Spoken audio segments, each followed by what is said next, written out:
Please raise your right hand. Do you swear or affirm to tell the truth and nothing but the truth? I do. I have been studying Buddhism for 5 years, and I may say that he is a little bit absent-minded. Sometimes his actions are unpredictable and irresponsible. I remember leaving the party without letting anyone know. Your Honor, I call my witness, Miss Martin.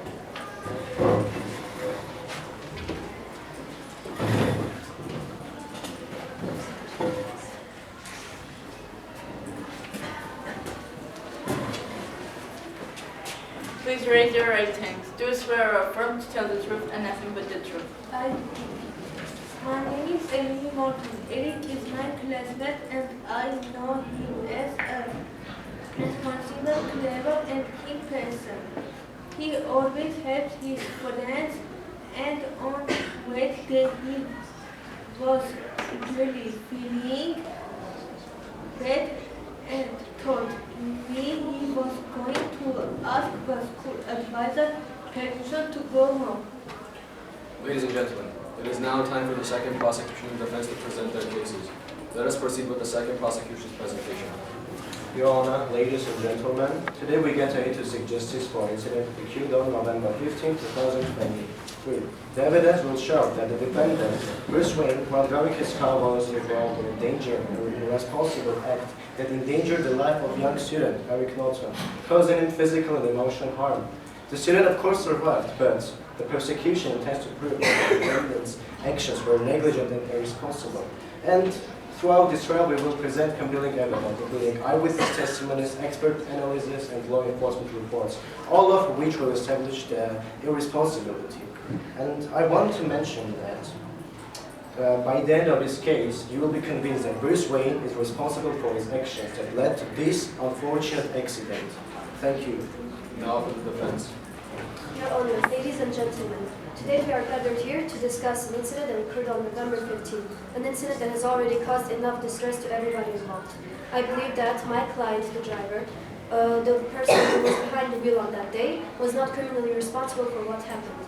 I believe that the student, Eric Norton, was actually unconscious before the vehicle had even struck him.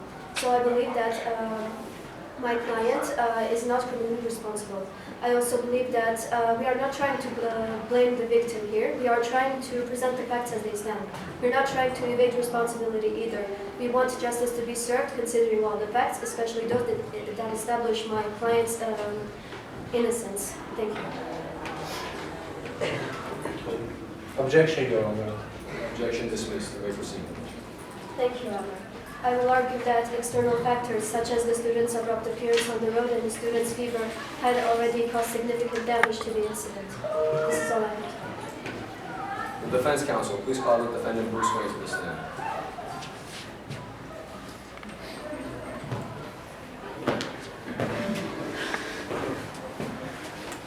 Please raise your right hand.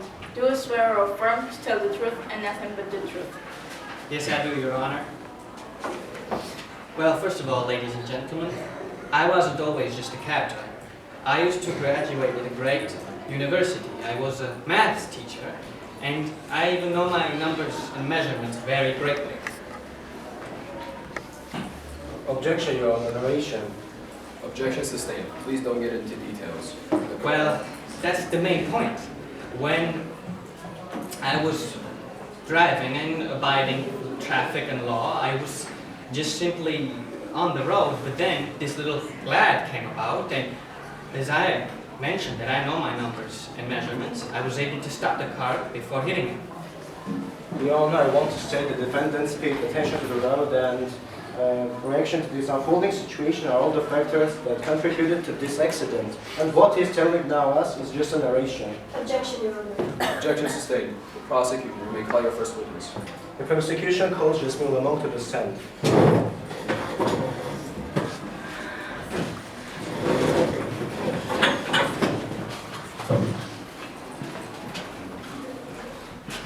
Please raise your right hand. Do you swear or affirm to tell the truth and nothing but the truth? I do. Please, Dr. Kelly, go to your name and your occupation. I am Jasmine Lamont, the designer. In your testimony, you stated that you are eyewitness of the accident. I saw the accident. The car hit the boy. It happened so fast. The boy fell down and the car was there. I was scared. The defense may cross-examine the witness. You mentioned that it happened very fast. How far away were you from the scene of the incident? I was walking along the road when I heard the screech of brakes. The driver tried to stop and then heard a long crash. Did you see the boy fall to the ground, or did you see him already on the ground after the vehicle had hit him? I heard a loud noise and I saw the boy on the ground. I was mainly sure the car hit the boy. No further questions, Your Honor. Your Honor, we call another witness.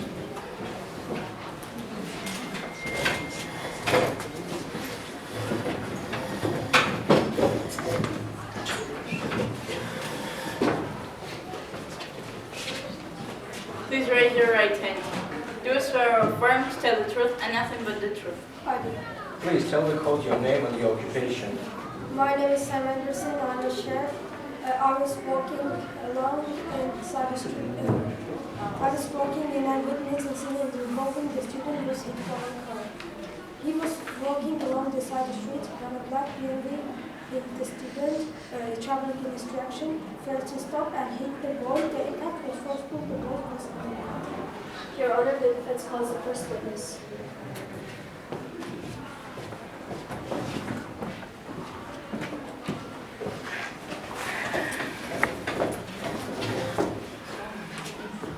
Please raise your right hand.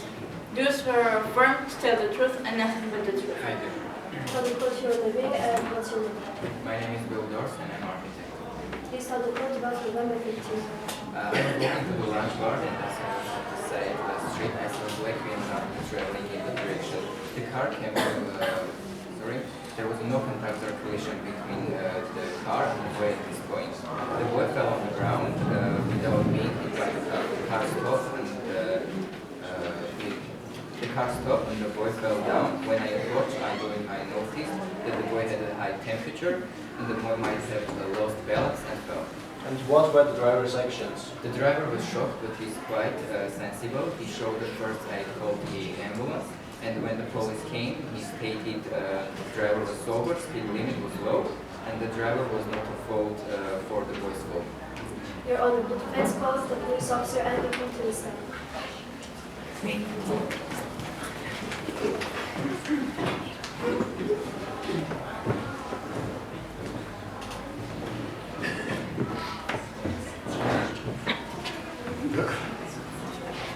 Please raise your right hand.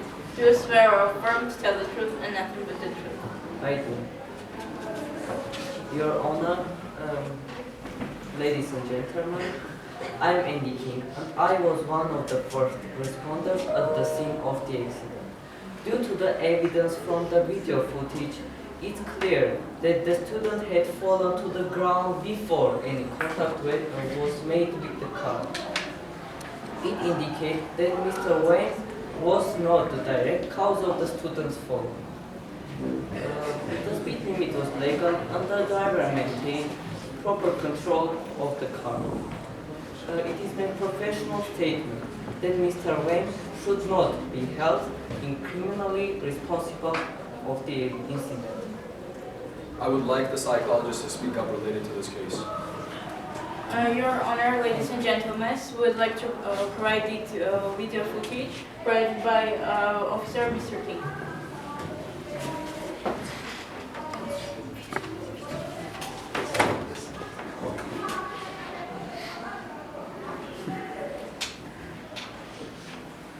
Where is the video footage provided?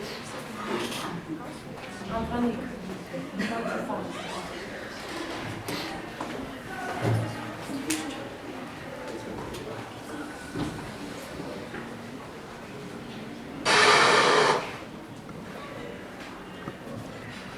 This is a video footage taken from Police officer. police officer. Yes.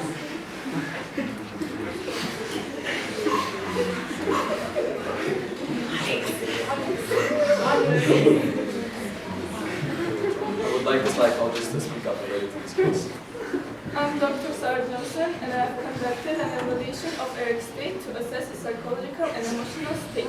During our sessions, it became evident that he was expressing high levels of stress due to academic pressures, family issues and other life stresses. He needs psychological assistance to overcome all the hardship. Thank you. Ladies and gentlemen, having heard all the testimonies, I declare the hearing closed.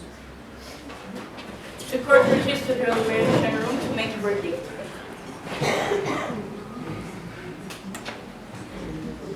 All rise.